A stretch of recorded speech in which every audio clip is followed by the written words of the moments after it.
தமிழுக்கு நிகர் தமிழே, தமிழனுக்கு நிகர் எவரே. 2 அடியில் நம்மால் எதுவும் செய்ய இயலாது என்று எண்ணும் மனிதனிடத்தில் 2 அடி குரலில் எதையும் நம்மால் செய்ய முடியும் என நம்பிக்கையை ஊக்குவித்தது திருக்குறள். வணக்கம் ஐயா. வணக்கம். இன்னைக்கான குறள் என்னங்க ஐயா? இன்னைக்கான குறள் அதிகாரம் 116 பிரிவாற்றாமை. குறள் எண் 1154. அளித்து அஞ்சல் என்றவர் நீப்பின் தெளித்த சொல் தேரியார்க்கு உண்டோ தவறு. இந்த குறளுக்கான பொருள் என்னங்கய்யா?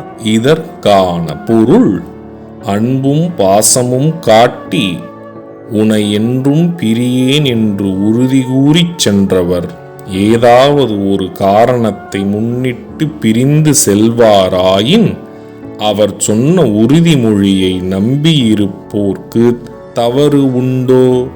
இதுக்கு ஒரு சின்ன உதாரணம் சொல்றீங்களா?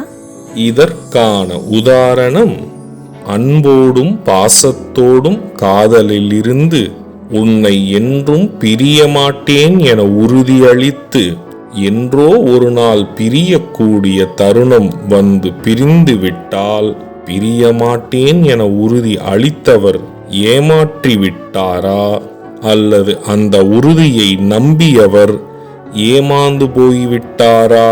சற்று சிந்திக்க வேண்டும். நான் சொன்ன குறளும் அதோட விளக்கமும் உங்களுக்கு பயனுள்ளதா இருந்ததா? ரொம்பவே பயனுள்ளதா இருந்தது. சரி பசங்களா, நாளைக்கும் இதே மாதிரி சுவாரஸ்யமான குறளை பார்ப்போம்.